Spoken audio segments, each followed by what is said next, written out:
أعوذ بالله من الشيطان الرجيم. بسم الله الرحمن الرحيم.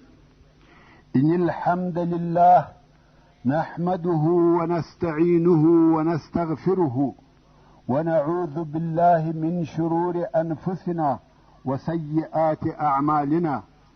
من يهده الله فلا مضل له ومن يضلل فلا هادي له، وأشهد أن لا إله إلا الله وحده لا شريك له، وأشهد أن محمدا عبده ورسوله صلى الله عليه وآله وسلم تسليما كثيرا.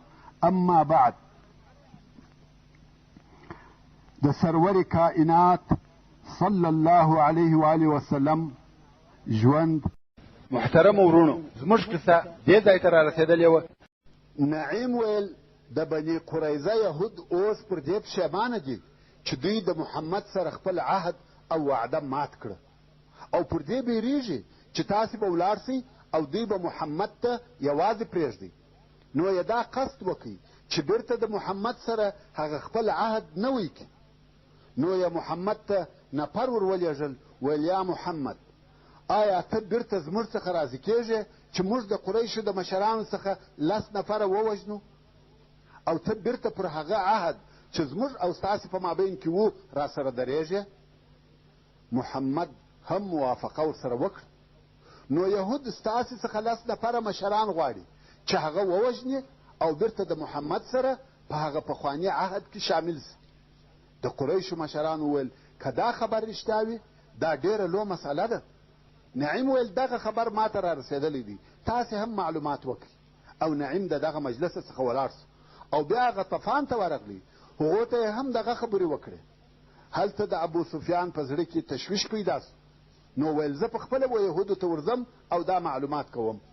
نو په خپله ابو سفیان د بني قریظه و یهودو ته ورغلی چې دغه شپه د شنبې شپه وه، یعنې نن ورځ جمعه تېره سوې ده او سبا شنبه ده. ابو سفیان ورغلی او د بني قریظه د مشرانو د ملاقات غوښتنه یې وکړه. هغه هم ورته راټول سوه. ابو سفیان ویل موږ پر خپله مځکه او کورو نه یو، نفقه او حیوانات مو خلاص وه. نو غواړو چې سبا پر مسلمانانو حمله وکړو. سبا به تاسې د جنوب د طرفه حمله پر وکئ او موږ به د شمال د طرفه حمله وکړو. ورونو، تاسې پوهیږئ چې دغه د یهودو حملې ولې دونه اعتبار درلودی؟ دا ځکه چې د یهودو د طرفه لار خلاصه وه. نو که یهود یوه کوچنۍ حمله هم وکړي، مسلمانان به د دوی سره په جنگ مشغوله سي او هلته به هغه لوی لښکر ته د خندق د اوښتلو فرصه په لاس ورسي چې بیا نور و هیچا ته ضرورت نه پاته کېږي او یوازې هغه لښکر د ټولو مسلمانانو د وژلو دپاره بس او کافي دی. نو ابو سفیان ویل سبا تاسې حمله شروع کړئ، نور یې نو موږ ته راپرېږدئ. یهود ویل نن شپه د شنبې ده او ته خبر یې چې موږ د شنبې په ورځ هیڅ کار نه کوو، او دا هم درته معلومه ده چې الله جل جلاله په هغه کسانو څه وکړه چې شنبه یې ماته کړه. هغه خلق یې مسخه کړه، بزوګانې او خنزیران یې ځینې جوړ کړه. نو موږ د شنبې په ورځ جنګ نه کوو. د ابو سفیان په زړه کې لاس ووهل سو چې والله یهود د هغه خپله قوله څخه اوښتي. که څه هم دغه خبره چې یهودو کوله حقیقت و او د یهودو په دین کې د شنبې په ورځ هیڅ کار نه کیږي. ابو سفیان ویل ښه، بل سبا د یک شنبې په ورځ به حمله پر وکړو. یهودو ویل ښه دی، مګر که دغه زموږ حمله ناکامه سوه بیا خو نو تاسې ځئ، موږ او محمد سره پرېږدئ. موږ بیریږو که چیرې دغه زموږ او ستاسې حمله ناکامه سي تاسې به وتښتئ او موږ به یوازې او محمد ته پرېږدئ او موږ بیا د ده مقابله نسو کولی. نو ستاسې د اشرافو څخه 10 نفره زموږ سره پرېږدئ او د یک شنبې په ورځ به حمله کوو. ابو سفیان د ځان سره وویل والله نعیم رښتیا ویل او د هغه خبره صحیح ده. یهودو ته ویل ښه دی، زه به د خپلو ملګرو سره مشوره وکم، بیا به تاسې ته خبر درکم. اوس چې ابو سفیان خپل لښکر ته ورغلی ویل والله نعیم رښتیا ویل. نو یې یهودو ته حال ولېږئ چې موږ به په والله یو نفر هم نکو در، خو د یک شنبې په ورځ به په ګډه پر مسلمانانو حمله کوو. د بني قریظه یهودو ویل والله نعیم رښتیا ویل. اوس نو د یهودو او کفارو اتفاق مات سو او د ماتېدو سبب یې د نعیم هغه صحیح او معقوله نقشه وه. که چیرې دا اتفاق سوی وای او پر مسلمانانو د شمال او جنوب د طرفه حمله سوې وای، دا د مسلمانانو دپاره لوی مصیبت و. مګر سبحان الله د یوه نفر نعیم ابن مسعود په حرکت پر مسلمانانو دغه هجوم او یوځایي حمله پاته او ناکامه سوه. د یهودو او مشرکینو اتحاد او اتفاق هم مات سو. دلته نو د رسول الله صلی الله علیه و آله وسلم اطمینان حاصل سو. مګر په مسلمانانو کې بیره زیاتېده، ځکه دا امکان باقی او پاته و چې د دوو طرفو څخه حمله او هجوم شروع سي. په دغه ورځ ډېر شدید او زورور یخ هم شروع سو. د مسلمانانو بیره نوره هم زیاته سوه، خو یخ دونه زیات سو چې مسلمانانو هیڅ وخت دونه یخ نه و لیدلی، او د یخ سره زورور او شدید باد هم شروع سو. د مسلمانانو نور هم تشویش، پریشانی او بیره زیات سوه. د باد سره نور هم یخ زیاتیږي. واقعا په مسلمانانو کې ډېر لوی تزلزل پیدا سو. دغه شپه ډېره تاریکه شپه ده، تکه توره تاریکه ده. حذیفه ابن یمان رضی الله تعالی عنه د دغه شپې بیان کوي او وایي ډېره تاریکه شپه وه، ډېر شدید او زورور باد و، ډېر شدید او تریخ یخ و او ډېره سخته بیره وه. داسې شپه وه چې موږ یې مثل نه و لیدلی. حذیفه ابن یمان رضی الله تعالی عنه وایي موږ مسلمانان د خندق سره ناست وو، لوږه راته پیښه وه، ټول وږي وو، ټول غریبان وو، د خوړلو دپاره مو شی نه درلودی، لباس مو نه درلودی چې د یخ څخه ځانونه په وساتو، او نور هم نوی خبر چې څه به راته پیښه سي. موږ په دغه خراب او تراب حالت کې یو. مګر لکه رسول الله صلی الله علیه وسلم ته چې په زړه کې ور وګرځېده چې د یهودو او مشرکانو په مابین کې تزلزل او بې اتفاقي پیدا سوه او شاید اوس یو څه پیښ سي. نو یې د کفارو معلومات غوښتی. اوس شپه تکه توره تاریکه او ډېر شدید یخ دی، یو او بل نه سره وینو. په دغه حال کې رسول الله صلی الله علیه وسلم د هغه کسانو په مابین کې غږ کړه کوم چې د ده علیه الصلاة وسلام پر شاوخوا موجود وه. ویل څوک به د قوم یعنی کفارو خبر راته راوړي او هغه لره جنت دی.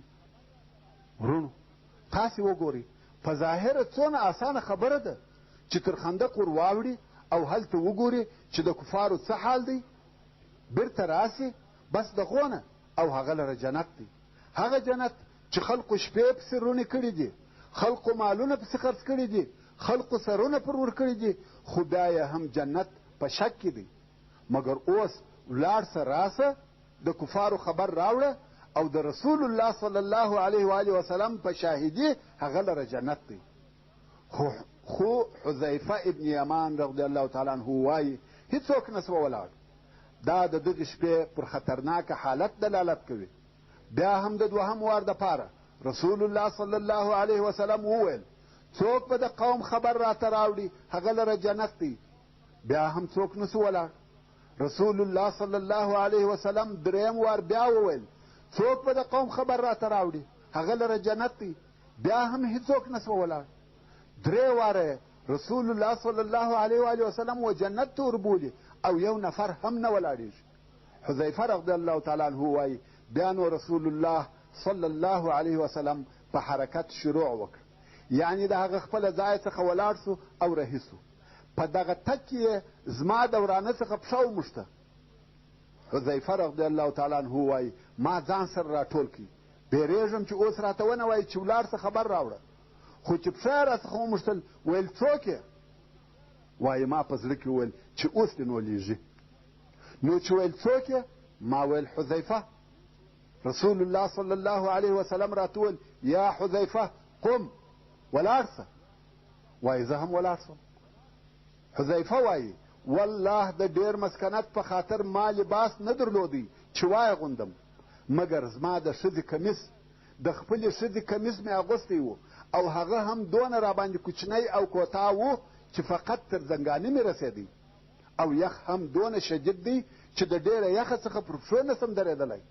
او رسول الله صلی الله علیه وسلم راته وویل یا حذیفه ولاړ سه او د قوم حال او خبر راته راوړه او تر هغو چې بیرته راځې پام کوه چې بل کار ونه کړې.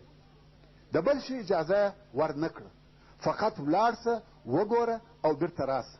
حذیفه رضی الله تعالی عنه وایي نو رهي سوم، مګر هو فقط د رهي کېدو سره لکه زه چې په حمام کې یم، حمام تود ځای دی، نو وایي لکه زه چې په حمام کې یم په یخ هېڅ نه پوهېږم.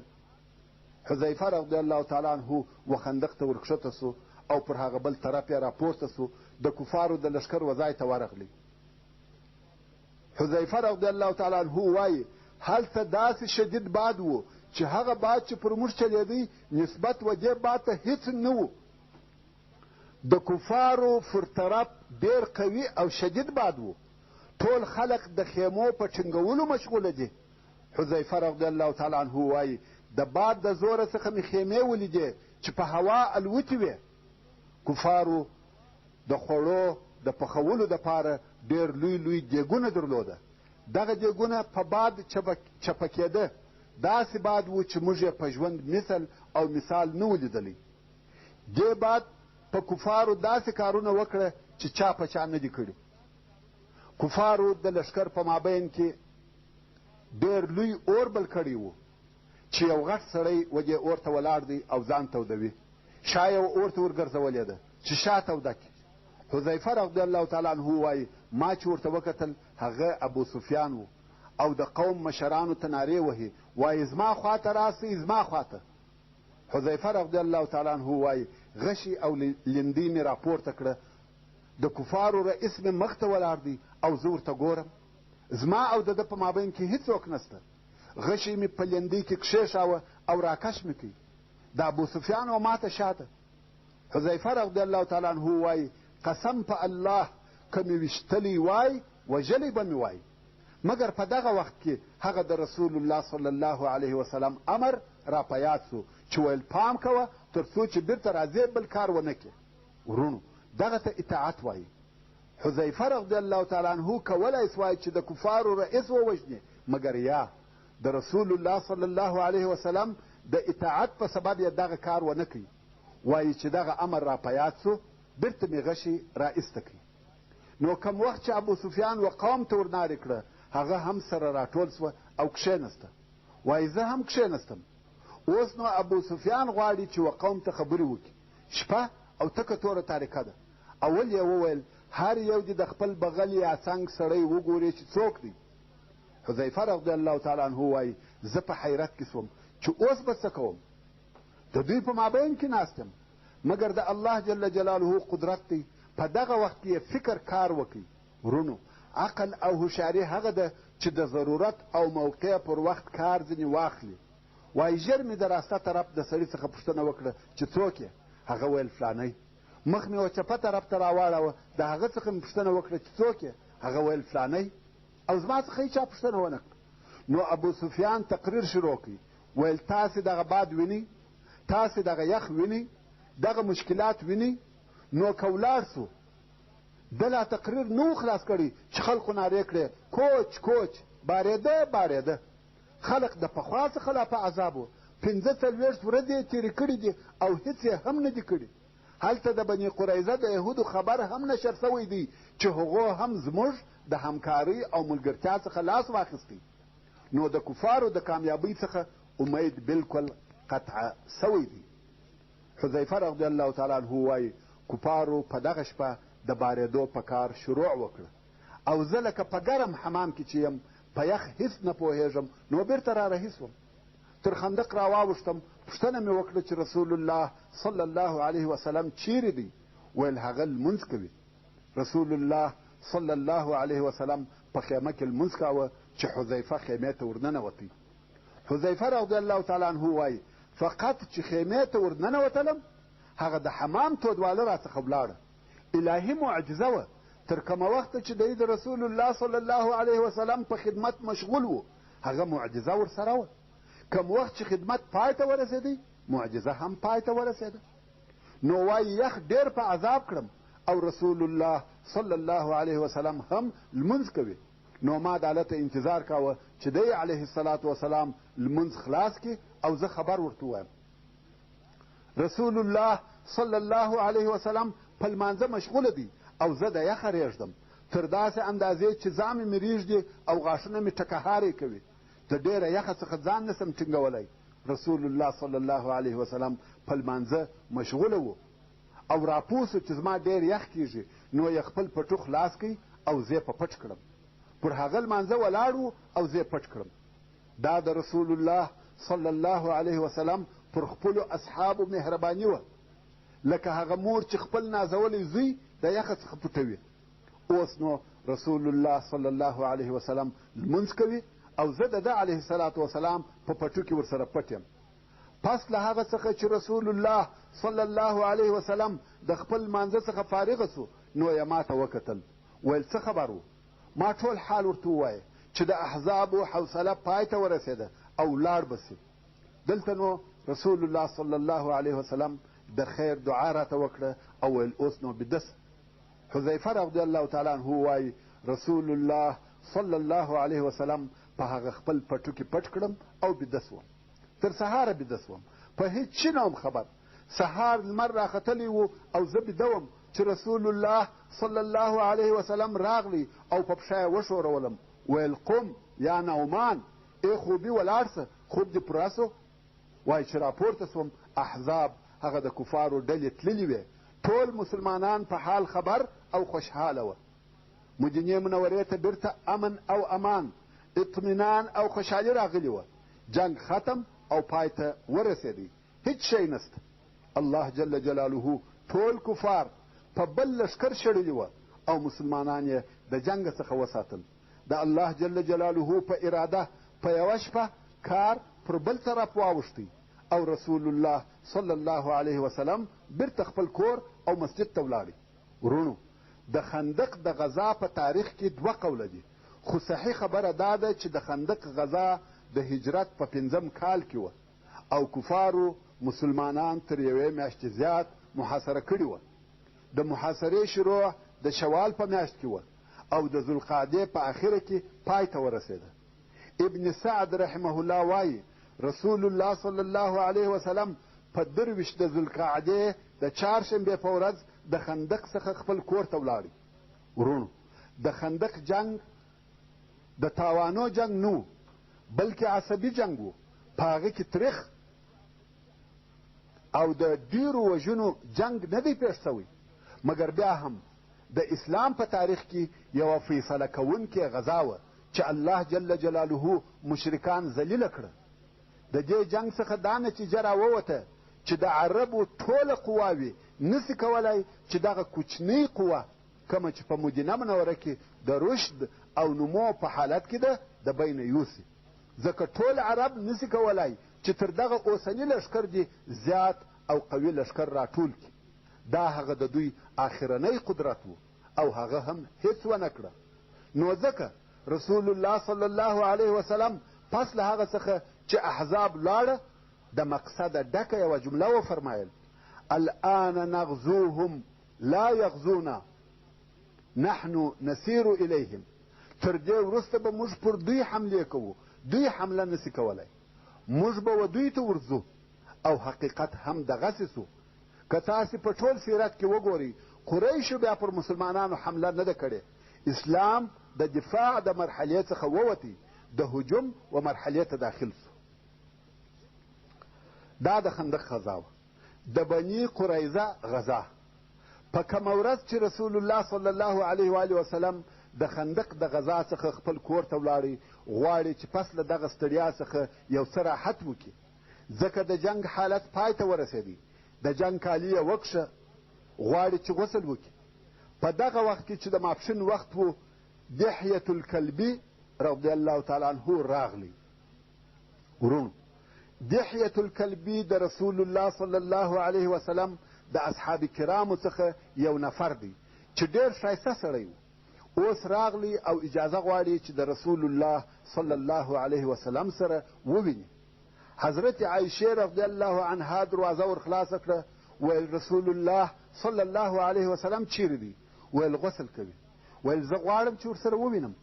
رسول الله صلی الله علیه وسلم وپېژندی چې دا جبریل علیه السلام دی.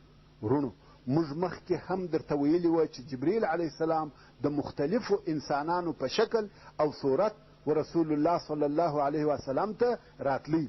لکه په هغه مشهور حدیث کې چې حضرت عمر رضی الله تعالی عنه یې روایتوي، یو سړی ورسول الله صلی الله علیه و آله وسلم ته راغلی، د اسلام، ایمان او احسان پوښتنه یې ځینې وکړه، او بیا د قیامت د ورځې پوښتنه ځینې وکړه، او بیا رسول الله صلی الله علیه وسلم وویل چې دا جبریل و او راغلی و چې تاسې ته ستاسې دین در وښیي، چې دلته هم جبریل علیه السلام د یوه سړي په شکل سره راغلی او اوس د دحیة الکلبي په شکل سره راغلی.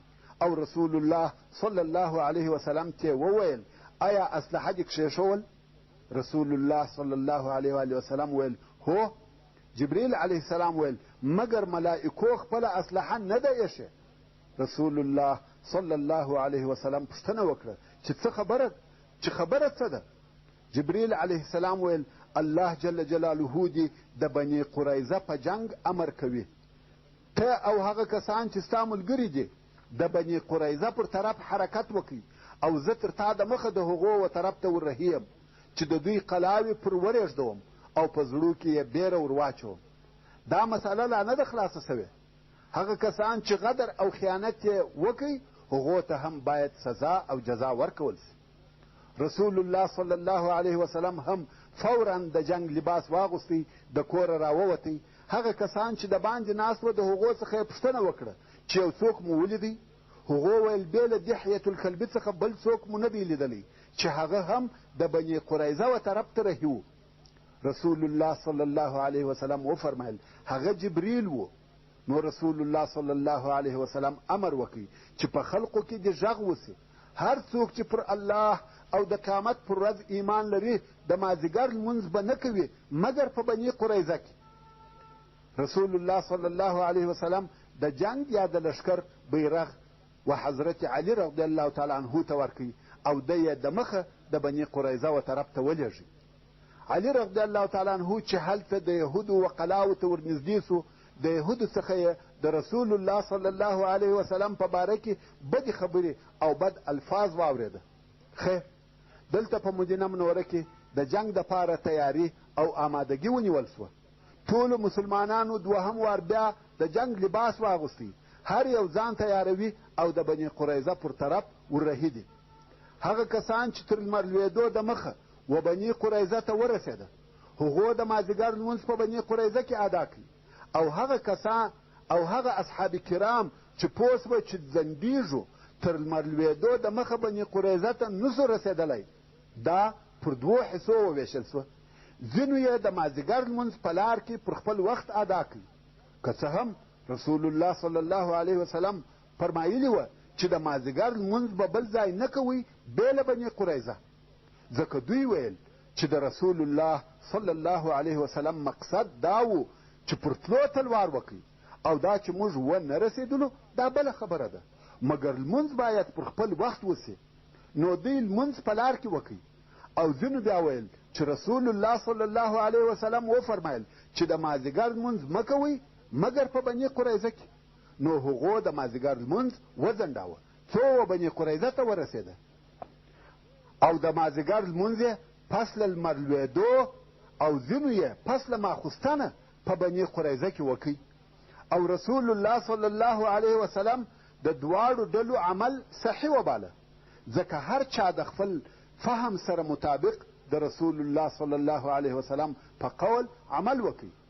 د رسول الله صلی الله علیه وسلم دغه امر چې د مازدیګر لمونځ بل ځای مه کوئ بې له بني قریظه د دواړو معناوو احتمال درلودی، چې یا تلوار دی چې ژر ولاړ سئ د مازدیګر لمونځ باید هلته ورسوئ، یا دا چې لمونځ مه کوئ مګر په بني قریظه کې.